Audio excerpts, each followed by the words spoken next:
Today's episode is all about giving Bitchin' Kitchen fans what they want. And no, I won't be frying up bacon in a medieval wench costume. I'm gonna be cooking up your most requested recipes, answering your most burning questions, and even giving the haters a little something to chew on. Starting with Sloppy Ginos, fresh buns loaded with a sweet and tangy bolognese topped with melted gooey cheese. Then we're making crispy hot wings drenched in my habanero pepper sakata hot sauce. And for dessert, a bitchin' spin-on pie, blackberry and chamomile egg rolls served with crème fraîche. The spice agent reports on chamomile. And I will tell you everything that you never wanted to know about Yechezkel's rise to fame. Panos talks wings. I got wing tips, bro. Hans responds to some pretty wild fan requests. Can you handle it? You're watching Nadia G's Bitchin' Kitchen. Do-do-do-do-do.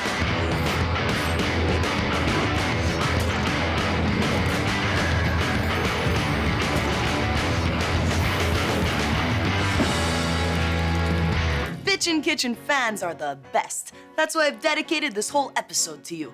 I'm gonna be cooking up your favorite dishes and answering big questions like, where does your accent come from? How'd you learn to cook? Do you have hair extensions? Because you have the most amazing hair I've ever seen. Ever. No. One question at a time. But first, let's get cooking. We're gonna be making Sloppy Ginos, and we'll start with our sweet and tangy bolognese. Heat a pot on medium. Add 2 tablespoons of extra virgin olive oil. Fry up 2 cloves of minced garlic for about a minute until it's nice and golden. Throw in a 1/4 cup of diced pancetta. You could use bacon too. 1 diced carrot, diced rib of celery, 1 red bell pepper, a minced jalapeno, and 1 diced onion. Saute this for a couple of minutes. Now add 1½ pounds of lean ground chuck. And cook for 10 minutes until the meat is browned. We're gonna add 1/2 cup of ketchup, 2 cups of pureed San Marzano tomatoes, 2 tablespoons of brown sugar, tablespoon of Worcestershire sauce. Look, if you want us to say it a special way, why don't you spell it the way you want us to say it, huh? Ever thought about that? Huh. Tablespoon of red wine vinegar, tablespoon of smoked paprika. You could use regular paprika. Small pinch of cayenne pepper for kick. Pinch of thyme. Sea salt. A little more. And lots of coarsely cracked pepper. Mix this up nice, and let it simmer for about 15 minutes. Do you know who invented Sloppy Joes? Me neither. Who gives up? Seriously, let's talk about me. Lots of people ask me about my accent. Some guess Brooklyn, others Jersey. A few geniuses even threw Russia into the mix. Here's the 411. My parents immigrated from Italy to Montreal. My dad comes from Campobasso, where they speak Winnishana. My mother comes from Torrescia, where they speak Ciuciara. I grew up in St. Leonard. This is an Italian borough in Montreal where we mash up English, Italian, and French. So when I speak, you'll hear glimmers of these influences. And if you listen really closely, you can also hear dolphins cry. Our meaty sauce smells fantastic. I'm gonna give it a quick taste to see if it needs any more seasoning.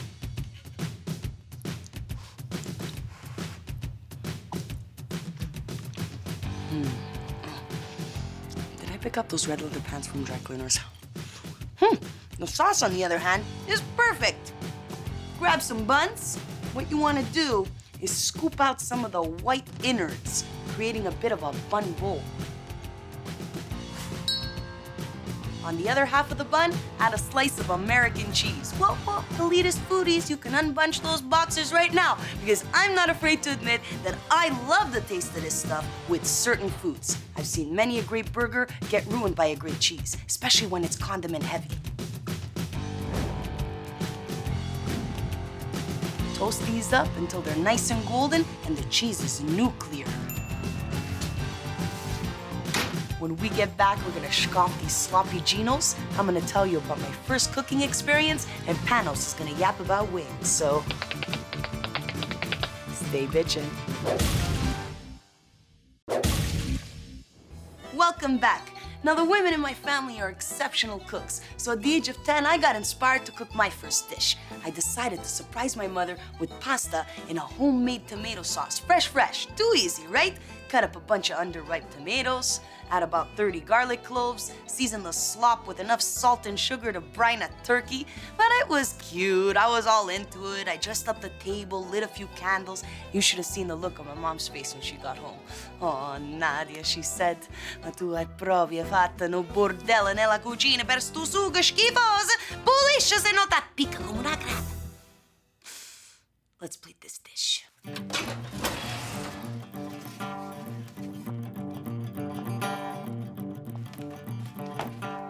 Grab one of our toasted cheesy bun bowls, ladle on some of this gorgeous tangy bolognese right in the bun bowl.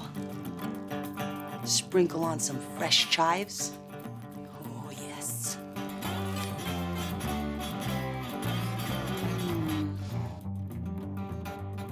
This is amazing. You got the spicy, tangy sauce, a little kick from that jalapeno and cayenne, the sweetness from the brown sugar, and this cheese. It's the big darts! It's so messy. I'm a mess. Next, we're making my crispy wings drenched in a habanero zacata hot sauce. First things first, heat a pot on medium. Throw in 3 tablespoons of extra virgin olive oil. Throw in 1 diced Vidalia onion, 1 sliced habanero pepper, seeds removed, 3 cups of quartered cherry tomatoes, a cup of white vinegar, 1/4 cup of maple syrup, and 2 teaspoons of sea salt. Bring this to a simmer and then let it cook for about 20 minutes until the tomatoes get all juicy. Now, habaneros are 40 times hotter than jalapenos, so if you're sensitive, definitely use a milder chili. But if you're a maniac looking for a serious burn, try ghost peppers. Here I got 2 pounds of organic wings. We're gonna brine these suckers so they get nice and juicy. 2 quarts of cold water in a big bowl. Add 1/2 cup of raw sugar, 1/2 cup of sea salt, and stir to dissolve. Plop in our wings, and you want to make sure the wings are completely covered in the brine. If you don't have enough liquid, add more liquid. Cover it up. Whoop. Pop these in the fridge for 1 hour. Oh, look at these guns, huh? I like to put them in for 3 hours to really get that flavor going. While these brine, here's Panos with more on wings. Thanks, Nads. Here's what to look for in a chicken wing. First, bigger is not necessarily better. It's all about the quality of the chicken wings that you buy, not the size. Second, you want to make sure that there's no feathers on the wings, bro, because that can really kill a party. And you know how it goes. You turn on the game, big bowl of spicy wings in front of you, take a bite, spit out a feather, and then your wife starts complaining, huh? Panos, why do you always leave your dirty socks on the floor? Angie, don't worry, I'm gonna pick them up later. You mean I'm gonna pick them up later, you savage? Angie, leave me alone, I'm trying to watch the game. The feathers ruin everything, bro. Thanks, Panos. I got some brined wings ready to go. I've dried them off a little bit.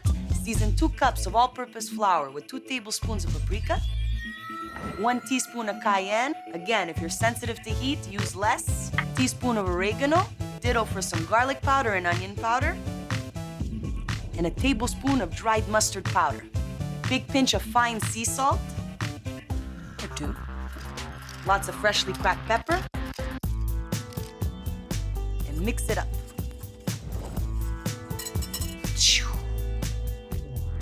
Now lightly dredge these wings in our seasoned flour. See, we want the skin itself to become all nice and crispy when we fry them, not all kinds of breading like fried chicken. When we get back, we'll fry up these wings and scoff! No, it's like this. Welcome back. Today's episode is dedicated to our fans, so here's the inside scoop. When I first pitched the idea for Bitchin' Kitchen, people thought I was crazy.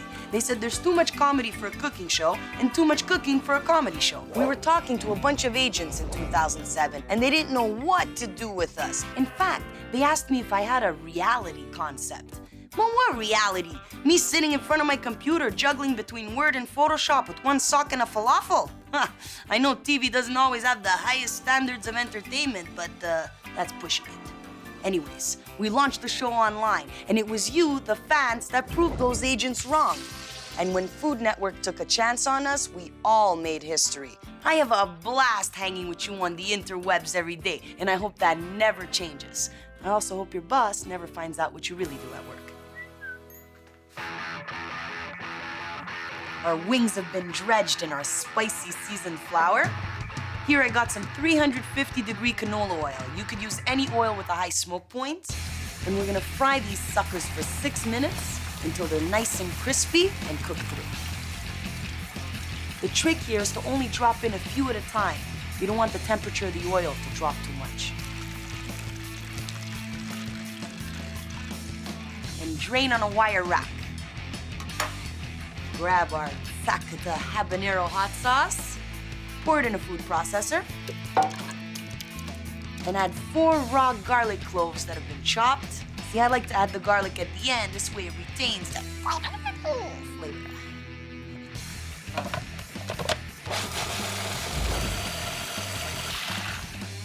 Now, wherever you find wings, you always find blue cheese dip and some dude named Jim Bob in stained jogging pants. In a big bowl, add half a cup of mayonnaise, half a cup of sour cream, 4 ounces of gorgonzola. You could also use Danish blue, teaspoon of white wine vinegar, generous pinch of sea salt, and lots of freshly cracked peps. Look at...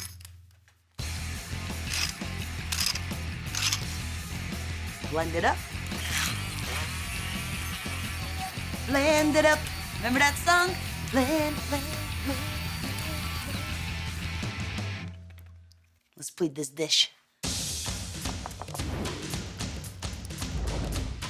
Oh, look at these crispy wings. Throw a few in our hot sauce. Toss them up. Shake off the excess.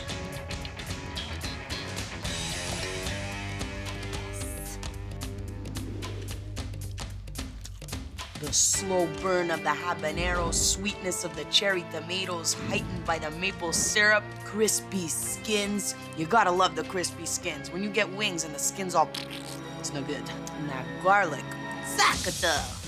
That's why they're called Sakata hot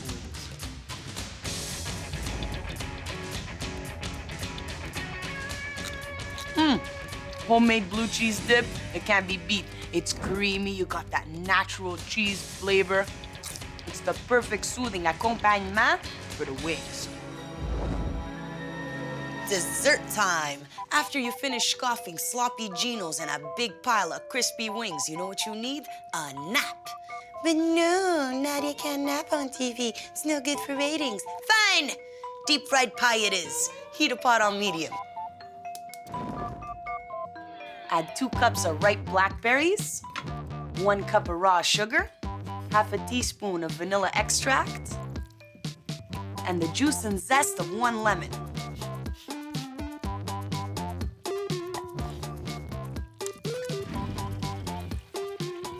And 1 teaspoon of dried chamomile flowers. Bring it to a simmer. Then turn the heat down to medium-low and let it go for about 10 minutes. Meanwhile, here's the spice agent with his chamomile report. Thank you, Nadia. Today spiced dried chamomile flowers. Now the flavor is mildly fruity with a delicate aroma of daisies, as they are from the same family. You know, it is proven that chamomile helps for sleeping and also reduces stress and anxiety in rats. But what do these rats know about stress and anxiety? You know, Nadia, ever since I became a big-time superstar on Bitchin' Kitchen, my stress levels have been going through the floor. The screaming, the autographs, the photos. I fear my mom won't quit until I move out. And you know what? It's not just my mom. It's like everybody in Ranana recognizes me. Yeah, sure, I knew everybody before, and it's a small town. But now it's different, the way they look at me. It's like it's more hungry. They wait outside my house screaming, Yecheskel, pay your gambling debts. Or I open my fan mail, it says 2-for-1 sale on denim. That's crazy, 2-for-1. And on Facebook, it's worse. Every month I get at least one friend request. I can't keep up.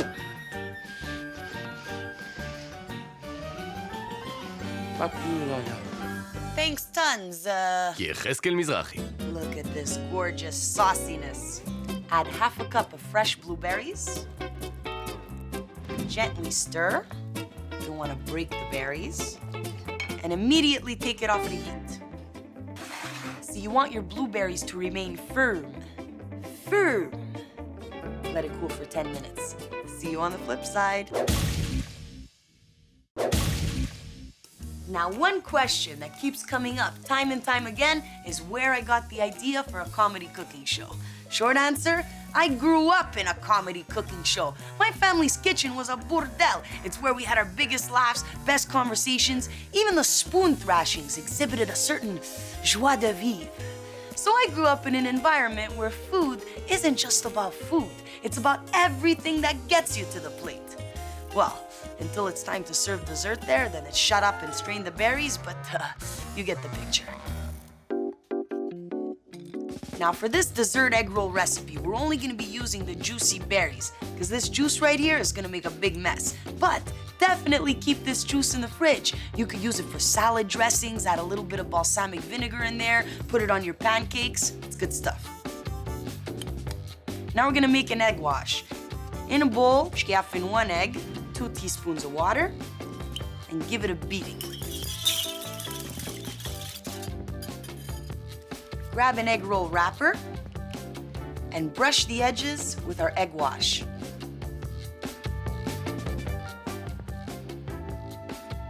Add a tablespoon of our succulent berry filling.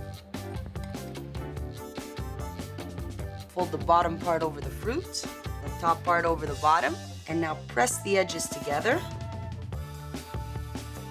Add a little bit of egg wash. And fold it over to really seal it. Flip it over. And use a fork to really seal it good. Ding! Now I'm making these with blackberries and blueberries, but you can make these egg rolls with any stewed fruit. Strawberries, cherries, peaches, and plums. The only important thing to remember is that you don't overcook the fruit. Otherwise, it's gonna get all soggy and you'll never be able to seal these egg roll wrappers. Carefully drop 2 egg rolls at a time into 350-degree canola oil for about 3 minutes until they're crispy. Speaking of crispy, here's Hans. Miss G, I get a lot of requests. Hans, can you model my new line of blazers and tidy whities? Hans, can you headline the TED conference in tidy whities? Hans, can you stop cheating on me? And when a particular request keeps coming in over and over again, you gotta give the fans what they want.